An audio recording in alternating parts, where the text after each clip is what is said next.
Bonjour, c'est Charles Pépin. Bonjour Charles Pépin, philosophe, romancier, vous avez fait l'IEP, HEC, plein de trucs très, très chiants.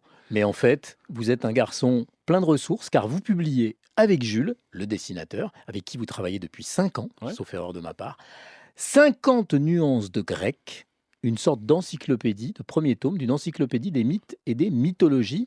Alors, expliquez-nous comment on peut traiter de la mythologie en BD, même si vous avez déjà affronté d'autres sujets en bande dessinée. Le principe, c'est que c'est Jules qui commence à faire sa bande dessinée. Donc, par exemple, il prend Héraclès et il nous montre que Hercule a eu beaucoup de choses à faire parce que Héra était jalouse de son existence et voulait lui nuire.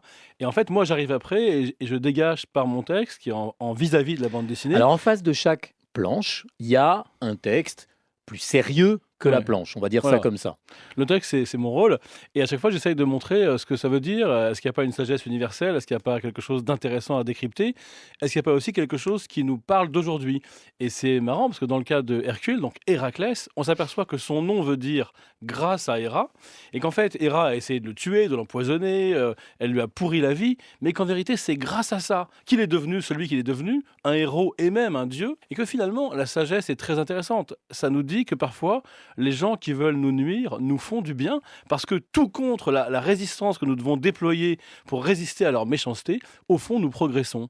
Et c'est là que vous voyez qu'il y a une sagesse dans la mythologie grecque. Et moi, mon rôle, c'est de montrer que cette sagesse, elle est universelle et qu'on peut en faire quelque chose aujourd'hui. Alors ce qui est intéressant, c'est ce que vous nous avez expliqué de la cuisine de ce bouquin, Ouais. c'est-à-dire que Jules arrive d'abord avec ses pinceaux, ses crayons, et qui pose d'abord la planche, on va dire ça Exactement. comme En fait, ça. il fait à la fois le dessin, il a des gags excellents, je trouve, c'est Oui, pour ça qu'on oui, bosse il ensemble, est et puis très il fait drôle. aussi le scénario. Et finalement, j'arrive après. Vous n'êtes pas sur le scénar. Non, pas du tout. C'est son travail. Parfois, on en parle un peu, mais c'est surtout son job. Et moi, ce que je fais, c'est assez bizarre, c'est que en fait, j'illustre par mon texte le dessin. Alors que D'habitude, logiquement, voilà. c'est le contraire. Ouais, et ça fait beaucoup de temps qu'on fait ça. On avait déjà fait ça avec la planète des sages. Bien sûr. Et moi, j'aime bien, si vous voulez, pédagogiquement, ça me réveille d'avoir les gags de Jules. Je vous prends un exemple. Sur Narcisse, Ouais. Ah il, bah, il montre. Narcisse qui est en plein dans l'époque, puisqu'on est dans les selfies, on est en face de quelque chose Ouais, qu'on ouais, connaît très bien. exactement. Et ce que Jules fait dans les 50 nuances de grec qui est marrant, c'est qu'il montre que Narcisse est tellement fasciné par son image que finalement il va devenir prisonnier du fond de l'écran de C'est son. ça, il est prisonnier du fond d'écran. Voilà,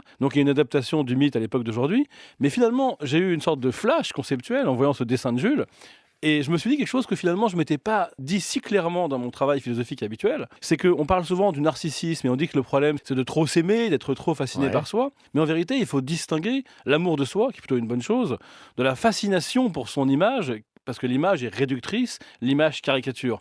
Et au fond, ce que nous dit cette page de bande dessinée, c'est qu'il faut apprendre à s'aimer, mais à ne pas être fasciné par une image de soi réductrice, celle par exemple qu'on balance sur Instagram ou sur Exactement. Facebook.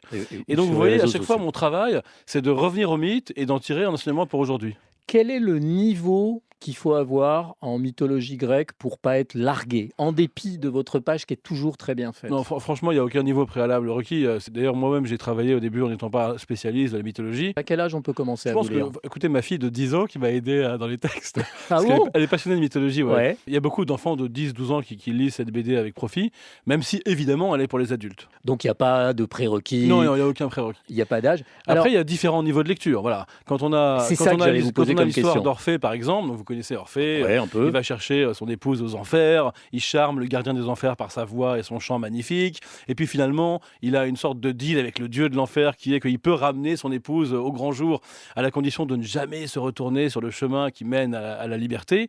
Et alors, le con, j'allais dire, au dernier moment, Vous pouvez. alors que tout est gagné, qu'il va pouvoir vivre l'amour et atteindre le bonheur, il se retourne. Et la question, c'est pourquoi? Eh ben, vous voyez, il y a différents niveaux de lecture.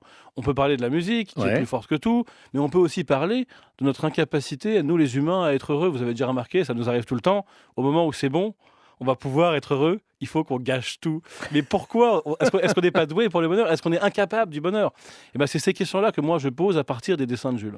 On va essayer de continuer à être heureux et à ne pas tout gâcher. C'est avec Jules qui n'est pas là et Charles Pépin, 50 nuances de grec.